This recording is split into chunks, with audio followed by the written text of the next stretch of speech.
Hello and welcome to my budget PC build guide for 2026. In the last week I've picked up all the parts I've got in front of me for £1,000. I have another video covering the part selection. You'll find a link to that in the description. And this video I'm going to be showing you how to put everything together step by step and come up with a fully working PC by the end of the video. So to remove our case's tempered glass panel, there's a notch at the back you can get your fingers into, pop it out from the top, and then you can lift it up and away. And the back of our other side of panels are moved in exactly the same way. Pop it out from the top and then lift up and away. Taking a look at our top I/O, we've got two USB Type A ports, our power button, a single USB Type C port, a combined headphone and microphone jack, and then we've got this button, and out of the box the default for this button is to control the RGB in the case. You're able to press this button to cycle through the effects on the case's built-in ARGB controller. If you do want to have this use a reset button, you're just going to have to do some rewiring at the back. And to remove our case's top panel, there's a notch at the back you can get your thumbs beneath and simply push it up.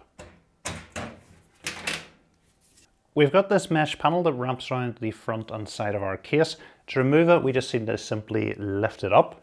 And that's then going to free it up and we can pull it away from the case. We've got a removable dust filter in the front of the case. There's two notches here. We simply need to pull towards the left hand side to free it up, and then we can tilt the bracket out and lift away. So you can see in the front of the case we've got three 140mm PWM ARGB fans set to intake, so they're going to be bringing plenty of cool air into our case.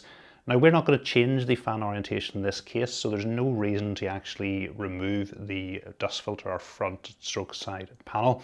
The reason I've done it is just to show you how to do it, because you are going to need access to the dust filter to clean it regularly. And on the bottom of the case we've got another full-length dust filter, and it can be pulled out from the back for cleaning. You can see at the back of the case we've got our fourth and final pre-installed case fan. It's a 120mm PWM ARGB fan. So we've got this removable panel at the back that you can actually mount either a fan or three 3.5 inch or three 2.5 inch drives to. Again, I'm not going to be doing this. It's held on with two screws at the top and two screws at the bottom. And when the screws are removed, we can tilt the bracket out and lift it up to remove it. So we take a look at the back of this. This is our case accessory box, and it's going to contain all the screws that we're going to need for the build. At the top of the case we've got a 5-port PWM and ARGB hub, and you can see that our 4 pre-installed case fans are plugged into it, leaving us 1 PWM and 1 ARGB port if we wanted to add an additional device into it. So you'll note to the side we've got our reset switch connected to the side, so that's when we press the button at the top of the case. This is then going to cycle through the ARGB effects on the controller.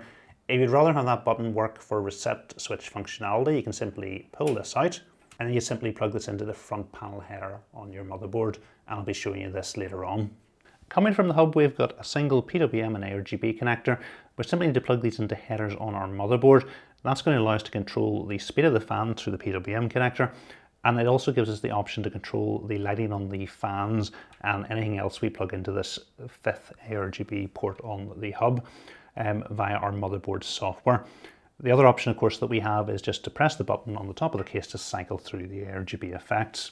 One important thing not to forget about is to plug this SATA cable into a SATA cable coming from our power supply, because if we don't power this hub, it's not going to work.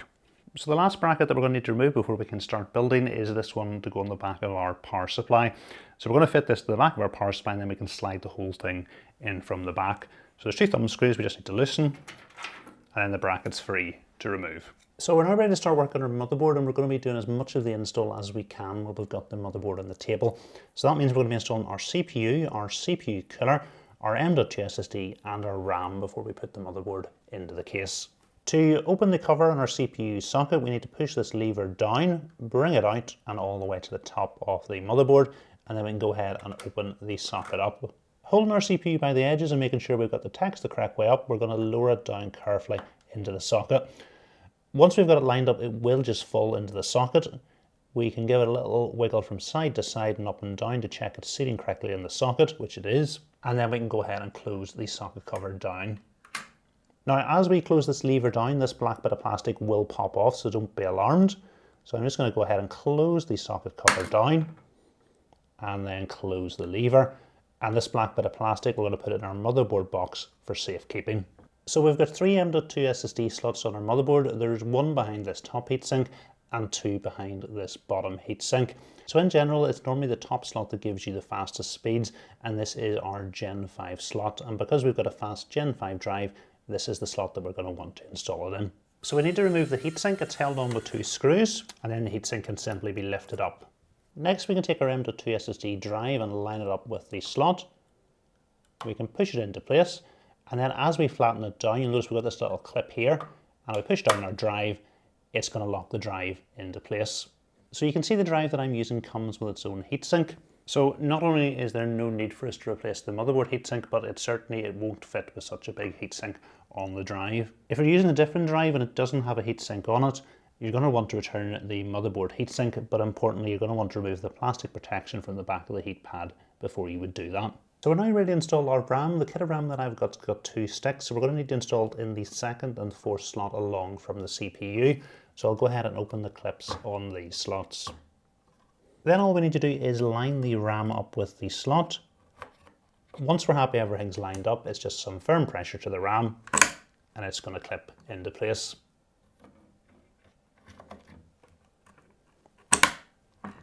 We're now ready to install our CPU cooler, and we're going to need to grab the bag labelled Intel. The first thing for us to do is assemble our backplate, and we've got these long screws with notches on the side. And you'll notice there's 2 different holes in the side of the backplate. There's one's further towards the end and one's further towards the middle. And it depends on what socket you're installing it on where you put the notches. So we've got an LJ1851 socket, and likewise you've got an LJ1700 socket. You're going to want to have the little notches facing all the way towards the outside in this outer slot. If you've got an LJ1200 socket, you're going to have the notches in the inner slot. So with the notches facing out the way, we're going to lower this through the hole, and it's simply going to fall down into place. We can turn it over and take one of these little rubber bands and simply push it down over the top. And that's then going to hold this in place. Okay, so I've done the same thing with the other 3 corners, and then we can simply turn our backplate over and it should fall down through the holes. Then we've got one of these spacers to go over each corner. And you'll notice in this bracket we've got a little arrow pointing towards the CPU, and there's 2 different holes on it. The hole label 1 towards the outer side is the one we're going to use, and it's for LGA 1851 or 1700 sockets. If you've got an older LGA 1200 socket, it's the inner holes. So we'll go ahead and line it up with the outer holes, and we'll put the one on the other side as well. And then we can put one of these thumb screws onto each corner, and then we can tighten them up with a screwdriver. So we can go ahead and remove the plastic protection from our CPU cooler. And you'll notice that we've got thermal paste pre-applied to the cold plate, so take care not to damage this during the installation. So then we're going to make sure we've got the BQAT logo the correct way up, and then we'll go ahead and line the brackets up on our CPU cooler with the brackets on our motherboard. Once we've got everything lined up, we'll give each side a few turns just to get it to catch, and then we can go ahead and tighten up each corner in turn. Next we can go ahead and set our fan onto our CPU cooler, and then we'll take the wire clips, pop them through the holes in the fan. We'll line the cooler up with a heatsink, and then we just need to pull on this little bit of wire clip, and that's going to lock it into place. And again, we'll just make sure the fan is straight on the cooler, and then we can pull back here to lock it into place. At the top right of the motherboard, we've got 2 fan headers. The back one here is our CPU fan header.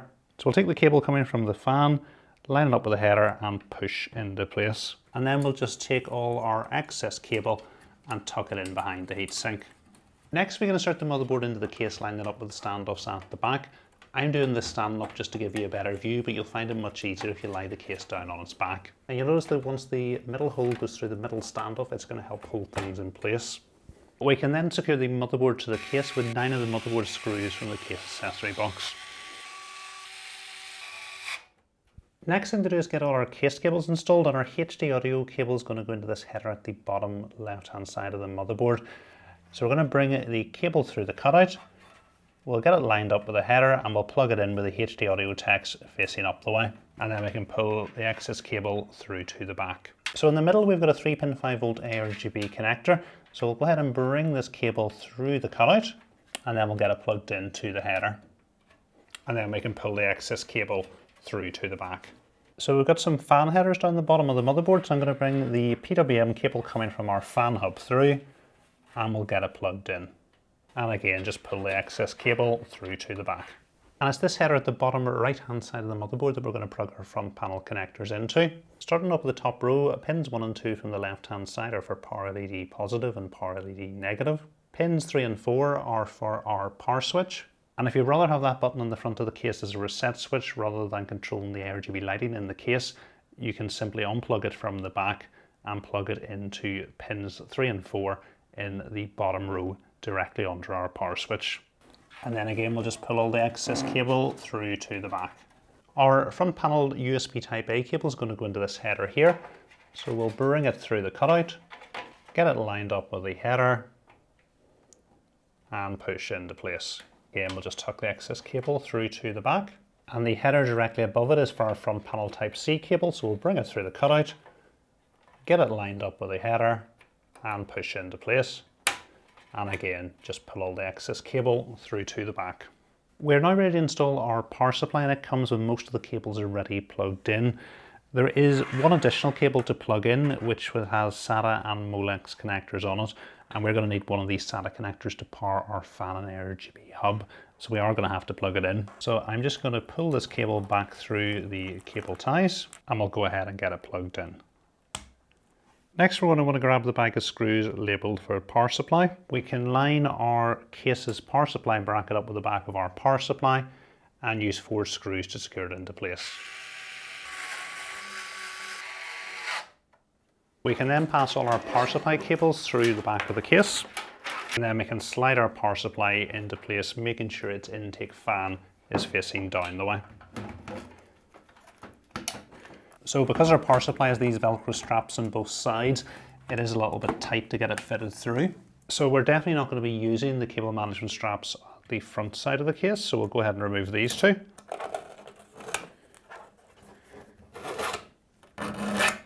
And then with the straps removed on the far side, we should be able to wiggle the power supply into place.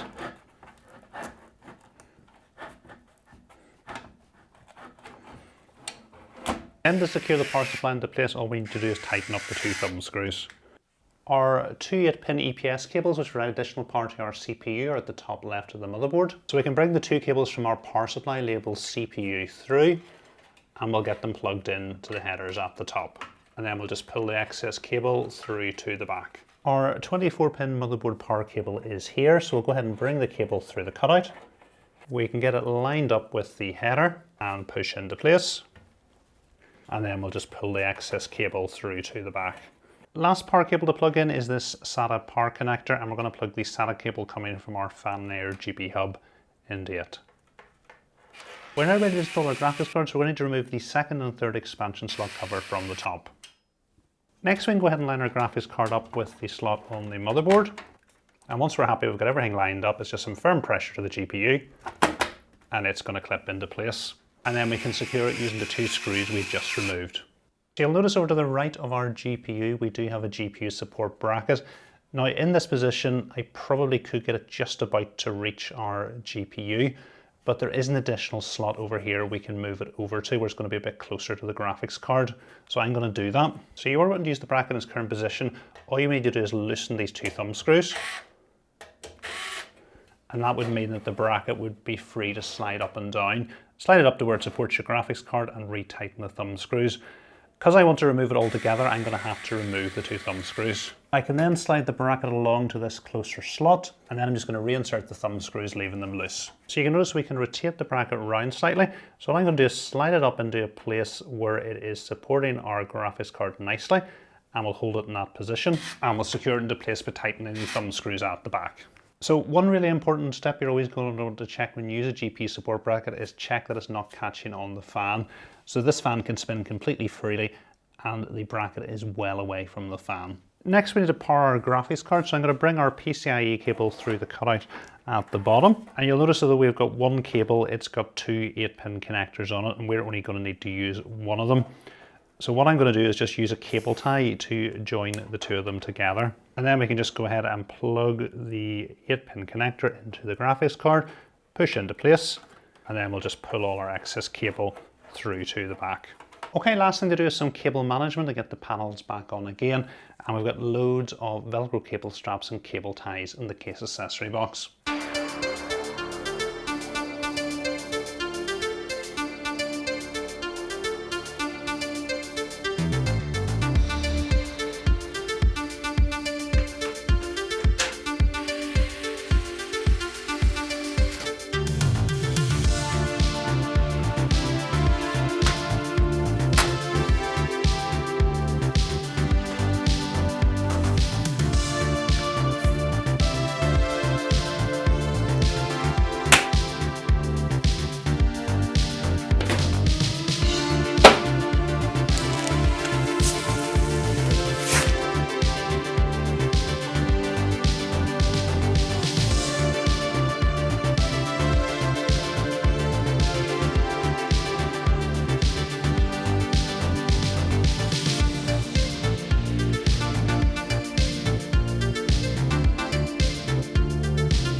Okay, so that's the build complete and looking absolutely amazing. I think the parts that I've chosen really do work so well together.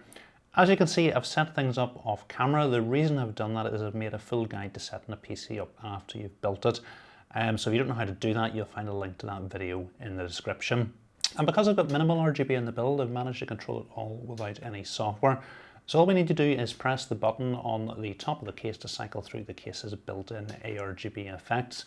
And if you want to sync it up with your motherboard, you just simply need to hold it in for 3 seconds and that'll switch from case control to motherboard control. And you can see here at the moment, I've got the lighting set to off. So because we don't have any RGB on our RAM or CPU cooler or our graphics card, the only additional component that had RGB on it was the motherboard.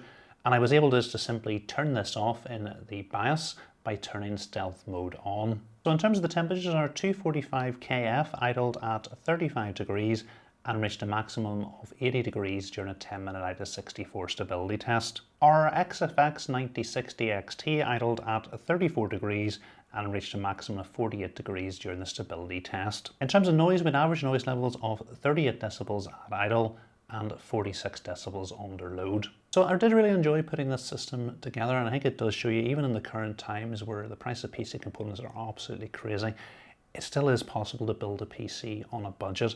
But to do so, you're just going to have to take your time, look at all the different retailers and pick out some really good deals. And I think all the components of the system I did actually get good deals on.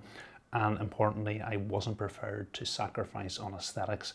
And this shows you that even on a budget, you can keep aesthetics and build a system that actually looks and sounds pretty good. So if you have enjoyed this full step-by-step PC build guide, please remember to give it a thumbs up. And if you're not currently subscribed to the channel, please hit the subscribe button as well.